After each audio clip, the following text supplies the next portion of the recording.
persnya mengingatkan negara terdampak wabah COVID-19 bahwa segala tindakan tanggap darurat untuk menanggulangi pandemi virus corona dijalankan secara proporsional, bersifat benar-benar perlu dan tidak diskriminatif.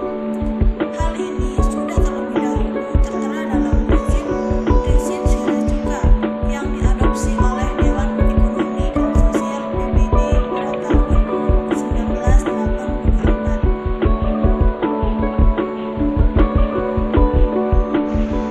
Mari kita mulai dengan pertanyaan, apakah hal merupakan elemen yang penting dalam respon negara terhadap krisis akibat COVID-19?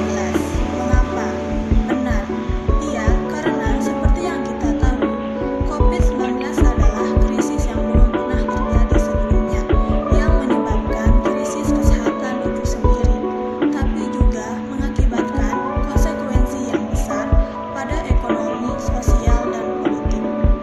Tugas negara adalah memaksimalkan upaya untuk menyelamatkan nyawa sebanyak mungkin dan berusaha dalam memberantas pandemi tersebut.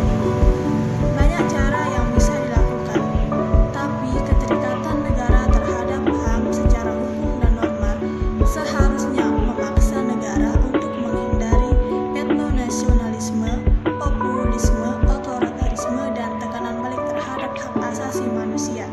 Tapi kita tahu kenyataannya di Indonesia dan di banyak negara tidak seperti itu. Tapi kita lanjut dulu, setidaknya ada 6 pesan besar yang disoroti sama United Nations Human Rights dan dijadikan panggilan untuk negara-negara dalam merespon COVID-19 secara sentral dan efektif. Antara lain, perlu diingat oleh negara-negara ketika sedang fokus menangani wabah bahwa yang perlu dilindungi adalah tidak hanya nyawa dari manusia, tetapi juga penghidupan alias mata pencahariannya. Bukan dengan hanya memaksa orang kerja dan pada akhirnya dikerjai. Bukan dengan memaksakan keadaan tak normal menjadi normal. Bukan melainkan dengan memprioritaskan pemenuhan hak-hak dasar ekonomi sosial warga negara. Maksudnya, harus ada pendekatan yang inklusif dari negara dalam mengatasi wabah COVID-19. Sebab memang corona bisa menginfeksi siapa saja, tapi dampaknya berbeda-beda. Maka, prioritaskanlah kelompok yang terpinggirkan dan paling rentan. Siapa saja tuh kira-kira? Pertama, perempuan. Apalagi 70% pekerja kesehatan di dunia adalah perempuan. Kedua, orang lebih tua karena tingkat kematian mereka lebih tinggi. Selanjutnya, kelompok minoritas, ras, etnis, dan kepercayaan, migran, pengungsi, serta difabel.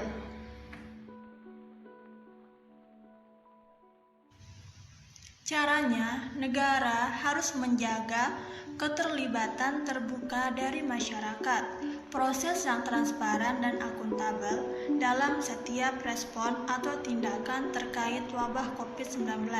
Karena logikanya respon atau tindakan tersebut sekecil apapun mempengaruhi orang. Jadi, jangan sedikit-dikit ada diskusi atau mengemukakan pendapat dipersulit, diserang, dikerahkan buzzer, dan didiskriminalisasi. Di kondisi ini, banyak negara pakai pendekatan keamanan dengan dalih melindungi, tapi ingat, yang sedang lawan itu virus, bukan orang. Segala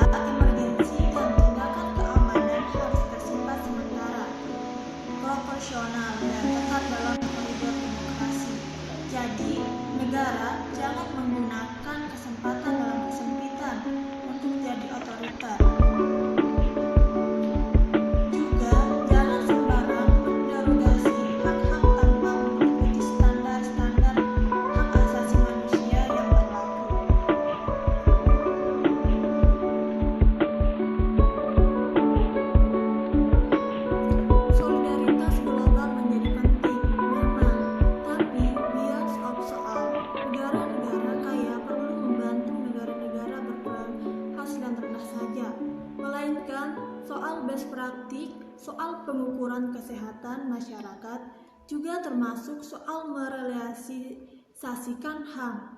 Jadi, kurang-kuranginlah negara mengalami momen-momen kecele seperti soal rapid test.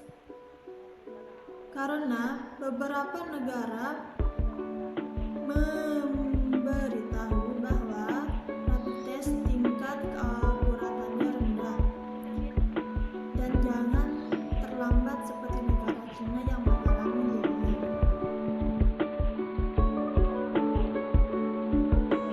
Poin terakhir, tapi poin paling penting.